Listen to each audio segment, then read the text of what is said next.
Welcome to this explainer. I'm absolutely thrilled you're tuning in today because we're going to tackle one of those situations that instantly spikes your blood pressure, and we're going to totally demystify the solution. If you're a North Carolina driver, this guide is going to save you a whole lot of time and a massive headache. Picture this, you're rushing out the door for a crucial meeting. Or, maybe you're at the airport, reaching into your wallet, and you suddenly realize your driver's license is missing.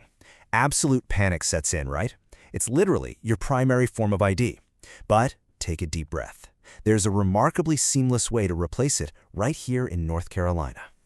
Now, you might be thinking to yourself, well, can I just wait a few days to see if it turns up in the couch cushions? Let's talk about why you actually need to act right away. First off, driving without a physical license is a huge legal risk. If you get pulled over, that can easily result in a traffic ticket.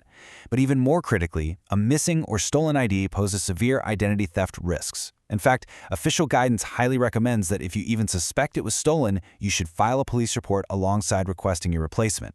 Having that on file protects you if someone tries to use your identity fraudulently. So to get you back on the road safely and legally, we've broken this whole process down. Here is our roadmap for today. 1. The missing license panic. 2.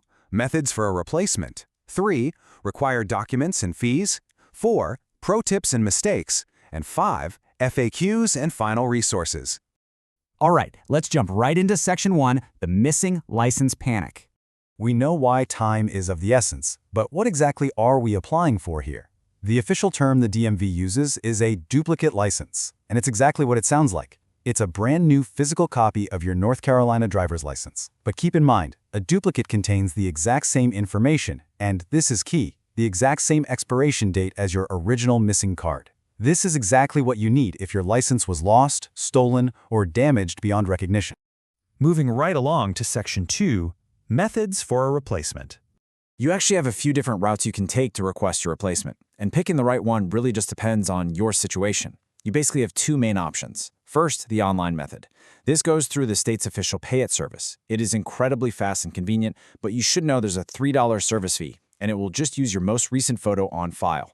Also, that photo must be less than 5 years old for the system to accept it. On the flip side, we have the in-person or kiosk option. Yes, going into a DMV office means booking an appointment or dealing with a walk-in line, but it has some distinct perks. Doing it in person lets you update your photo, or even better, you can use this opportunity to upgrade to an NC Real ID, which is something you definitely cannot do online. Okay, Section 3, Required Documents and Fees. Let's talk numbers, because this is where you can actually make a really smart move. A duplicate replacement costs just $14, but like we mentioned, it keeps your original expiration date. Now, if you check your records and notice that your license is going to expire within the next 6 months anyway, well, a $44 full renewal is likely a much better investment. For that $44, you get a brand new license that extends your expiration by 8 full years. That way, you're not paying $14 today, only to have to pay another $44 a few months from now. Make sense? So let's walk through the actual steps to get this done. Step 1. Ensure your eligibility. You can't replace your license online if it's suspended, revoked, or if you have any outstanding DMV fines. Step 2. Gather your data. You're going to need your driver's license number, your date of birth, and the last 4 digits of your social security number. Step 3. Pay whichever fee we just talked about. And finally, Step 4. You'll be issued a temporary driving certificate to use while you wait for the physical card in the mail.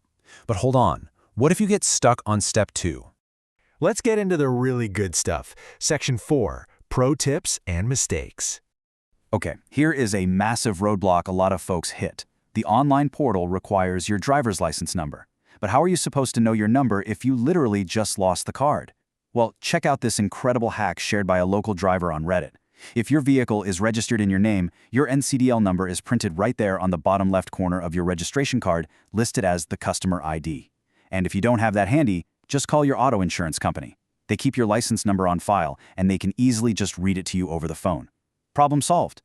And here's another total game changer for you.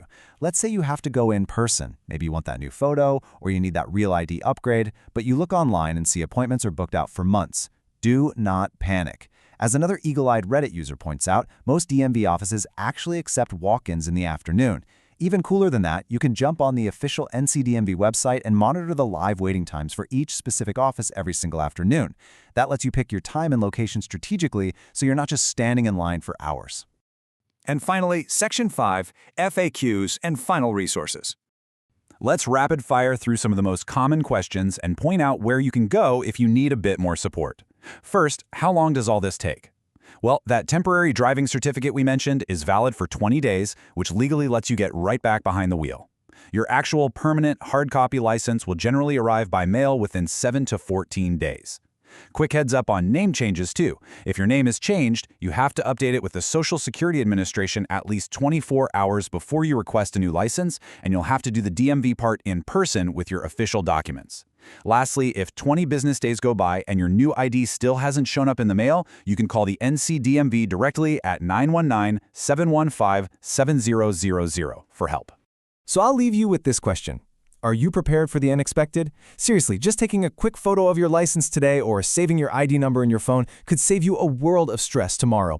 If you found this explainer helpful in navigating the whole DMV maze, please take a quick second to like, subscribe, and share this so we can keep bringing you clear, easy answers to everyday problems. And as always, before we sign off, this information is accurate as of the date of recording, but procedures may change. For the most up-to-date information, always check with the official North Carolina DMV website or your local DMV office.